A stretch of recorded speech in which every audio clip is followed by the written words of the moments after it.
एक बयान, एक सवाल और एक ऐसा जवाब जिसने पूरे यूरोप को हिला करके रख दिया है। भारत के विदेश मंत्री डॉक्टर एस जयशंकर हाल ही में फिनलैंड गए थे। अब फिनलैंड कोई साधारण देश तो नहीं है, ये नाटो का सदस्य देश है, यूरोपियन यूनियन का अहम हिस्सा है, रूस की सीमा से सटा हुआ देश है, यानी जियोपॉलिटिकली ये एक बेहद संवेदनशील जगह है। और इसी जगह जाकर के भारत के विदेश मंत्री ने एक ऐसी बात कही जो तुरंत दुनिया भर की हेडलाइन बन गई। उन्होंने कहा European weapons have been used to attack India.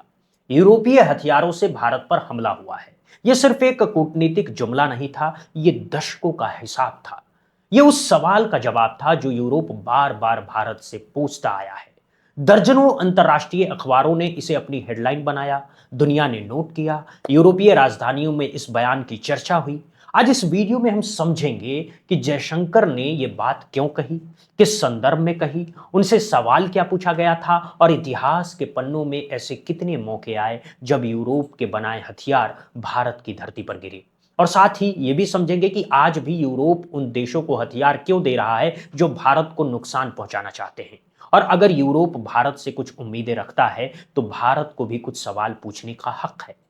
हम इस वीडियो में मुख्य रूप से टर्की और चीन पर फोकस नहीं करेंगे, बल्कि सीधे यूरोपीय देशों पर बात करेंगे, क्योंकि यह मुद्दा अब और टाला नहीं जा सकता। दोस्तों, फिनलैंड में एक प्रेस कॉन्फ्रेंस के दौरान एक पत्रकार ने जयशंकर से एक तीखा और सीधा सवाल पूछा। To obviously ask you about the Russia-Ukraine war. I think in Europe there was a feeling that India adopted what we would regard as a kind of moral equivalence between the two sides, that you were saying, well, it's a big shame, but maybe they should stop, but you were too sympathetic towards Russia, too willing to buy oil from Russia.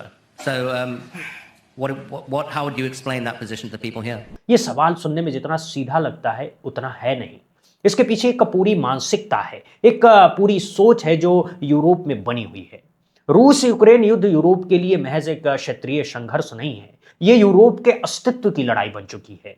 इस युद्ध के बाद पूरे Europe ने अपना रक्षा budget बदला है, NATO के नए नियम सिरे से लिखे जा रहे हैं, जर्मनी जैसे देशों ने दशकों बाद अपनी सेना को मजबूत करने का फैसला किया, फिनलैंड और स्वीडन जैसे देश जो कभी तटस्थ रहे वो भी नाटो में शामिल हो गए। यानी यूरोप के लिए यह युद्ध सिर्फ यूक्रेन की लड़ाई नहीं है, ये पूरे यूरोपीय भविष्य का सवाल है। और ऐसे में यूरोप चाहता है कि दुनिया के बड़े देश, खासकर भारत जैसे लोकतांत्रिक और प्रभावशाली देश, रूस के खिलाफ स्पष्ट रुख अपनाए, रूसी तेल बंद करे, रूस को आर्थिक रूप से कमजोर करने में मदद करे। लेकिन भारत ने ऐसा नहीं किया और जयशंकर का जवाब वो एकदम सीधा, तीखा और तथ्यों पर टिका हुआ था।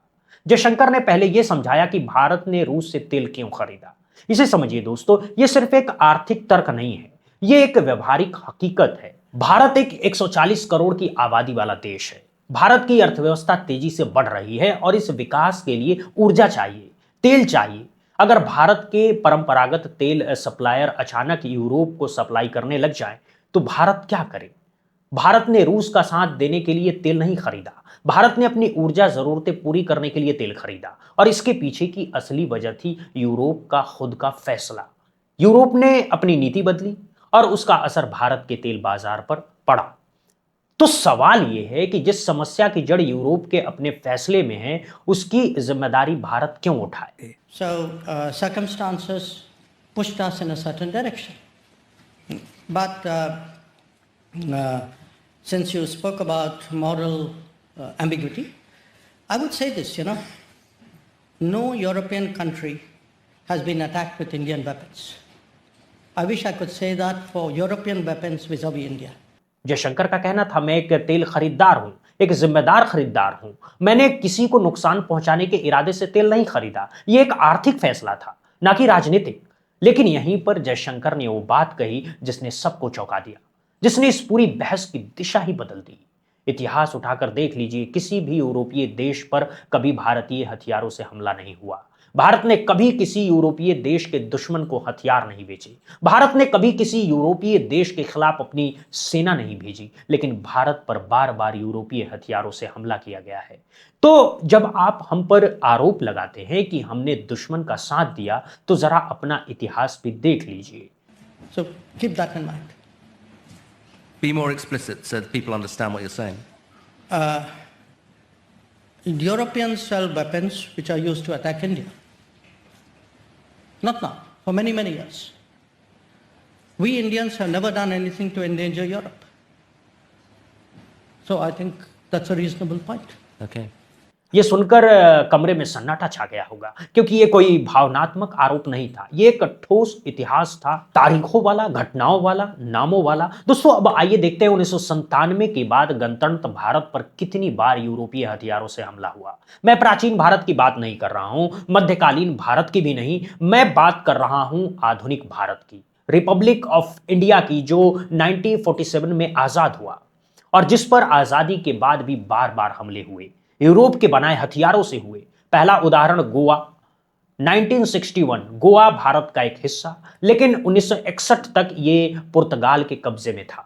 जब भारत ने गोवा को मुक्त कराने के लिए सैन्य अभियान शुरू किया तो पुर्तगाली जहाजों ने भारतीय सेनाओं का विरोध किया। उन पुर्तगाली जहाजों पर 120 मिलीमीटर की तोपें लगी हुई थी। ये हथियार यूरोपीय मूल के थे, यूरोप में बने थे, यूरोपीय तकनीक से बने थे और इस्तेमाल हुए भारतीय सैनिकों के खिलाफ। पुर्तगाल एक यूरोपीय देश है, नाटो का सदस्य है और उसने भारत पर हमला किया यूरोपीय हथियारों से। दूसरा उदाहरण ऑपरेशन द्वारका, 1965 का भारत पाकिस्तान युद्ध। पाकिस्तान ने एक बड़ी योजना बनाई, गुजरात के तटीय शहर द्वारका पर नौसैनिक हमला बोला। यह हिंदुओं के लिए एक अत्यंत पवित्र शहर है। पाकिस्तान ने जानबूझ करके इस शहर को निशाना बनाया। इस हमले में पाकिस्तान ने जो युद्धपोत इस्तेमाल किया उसका मूल था ब्रिटेन। यूके निर्मित जहाज, ब्रिटिश तकनीक, ब्रिटिश डिजाइन और इस्तेमाल हुआ भारत की धरती पर हमले के लिए। क्या तब ब्रिटेन ने कुछ कहा? क्या तब यूरोप ने आवाज उठाई? बिल्कुल नहीं। तीसरा उदाहरण 1971 का युद्ध, फ्रांस की पनडुब्बी। 1971 का युद्ध भारत पाकिस्तान के बीच में, जिसके अंत में बांग्लादेश का जन्म हुआ। इस युद्ध में भारतीय नौसेना का जहाज INS खुखरी अरब सागर में डूबा। यह भारत की नौसेना के लिए एक बड़ा झटका था। इस जहाज को पाकिस्तानी पनडुब्बी के टारपीडो से निशाना बनाया गया था और वो पनडुब्बी फ्रांस ने बनाई थी। डेफिन क्लास की पनडुब्बी फ्रांस से पाकिस्तान पहुंची। फ्रांस की तकनीक, फ्रांस का डिजाइन और इस्तेमाल हुई भारत के खिलाफ। उस वक्त क्या फ्रांस ने सोचा था कि जो हथियार हम पाकिस्तान को दे रहे हैं वो एक दिन भारतीय नाविकों की जान लेंगे? क्या तब यूरोप ने रुककर सोचा? क्या किसी ने पाकिस्तान पर दबाव डाला? नहीं, बिल्कुल नहीं डाला, क्योंकि उन्हें अपना व्यापार दिखता था, बाकी कुछ नहीं। They just cared about business. चौथा उदाहरण 1971 मिराज लड़ाकू विमान। उसी 1971 के युद्ध में पाकिस्तान ने मिराज 3 लड़ाकू विमानों से हवाई हमले किए। मिराज एक फ्रांसीसी विमान, फ्रांस में बना, फ्रांसीसी तकनीक से, और उड़ाया गया भारत के खिलाफ। एक ही युद्ध में एक ही देश ने 2 बार पनडुब्बी भी फ्रांस की, लड़ाकू विमान भी फ्रांस का। हाँ, अमेरिका की भूमिका भी इन युद्धों में रही है। ट्रंप जो बार बार फील्ड मार्शल की तारीफ करते हैं, उस पूरी कहानी की हम यहां पर बात नहीं कर रहे हैं। हम सिर्फ यूरोप पर फोकस कर रहे हैं और यूरोप का रिकॉर्ड यह बताता है कि जब भी पाकिस्तान ने भारत पर हमला किया, यूरोप के हथियार वहां मौजूद थे और यह सिलसिला यही नहीं रुकता। तुर्की को ले लीजिए। दुनिया में गिने चुने देश हैं जो 2 महाद्वीपों में बटे हैं। रूस का पश्चिमी हिस्सा यूरोप में माना जाता है और पूर्वी और दक्षिणी हिस्सा एशिया में। उसी तरह तुर्की का भी एक हिस्सा, इस्तांबुल का इलाका, यूरोप में आता है। बाकी तुर्की एशिया में है। तुर्की नाटो का पूर्ण सदस्य है। यूरोपीय यूनियन के साथ उसके गहरे आर्थिक और राजनीतिक संबंध है, व्यापार है, राजनयिक रिश्ते हैं, सामरिक साझेदारी है। और तुर्की ने पाकिस्तान को हथियार दिए हैं, बायर कटार ड्रोन दिए हैं, नौसैनिक जहाज दिए हैं, सैन्य तकनीक का सहयोग किया है। यह सब भारत के खिलाफ इस्तेमाल हो सकता है और कुछ मामलों में हुआ भी है। तो क्या नाटो ने तुर्की पर दबाव डाला? क्या यूरोपीय यूनियन ने कहा रुको, ये ठीक नहीं है? क्या किसी यूरोपीय नेता ने आवाज उठाई कि तुर्की के हथियार भारत के खिलाफ जा रहे हैं, ये बंद होना चाहिए? नहीं, कभी नहीं हुआ, एक बार भी नहीं हुआ। तो जब यूरोप खुद अपने सदस्य देश को नहीं रोकता, जब यूरोप तुर्की पर दबाव नहीं डालता, तो भारत से उम्मीद क्यों की कि वो यूरोप की हर नीति का साथ दे? ये दोहरा मापदंड है और भारत इसे अब स्वीकार नहीं करेगा। यहां एक और बेहद दिलचस्प तुलना है। रूस, जो इस वक्त यूरोप का सबसे बड़ा विरोधी माना जाता है, जिस पर पूरा यूरोप प्रतिबंध लगाए हुए है, जिसके खिलाफ पूरी नाटो एकजुट है, उसी रूस ने पाकिस्तान को कोई घातक हथियार नहीं बेचा। क्यों? क्योंकि रूस जानता है भारत के साथ उसके रिश्ते उसकी विदेश नीति का सबसे मजबूत स्तंभ है। भारत को नाराज करना उसे मंजूर नहीं। भारत रूस संबंध दशकों पुराने हैं और रूस इन रिश्तों को किसी भी कीमत पर खराब नहीं करना चाहता। रूस ने यह संयम रखा, ये सोचकर कि अगर हमने पाकिस्तान को हथियार बेचे तो भारत के साथ हमारे रिश्ते खराब हो जाएंगे। यही सोच यूरोप में क्यों नहीं है? यही सवाल है।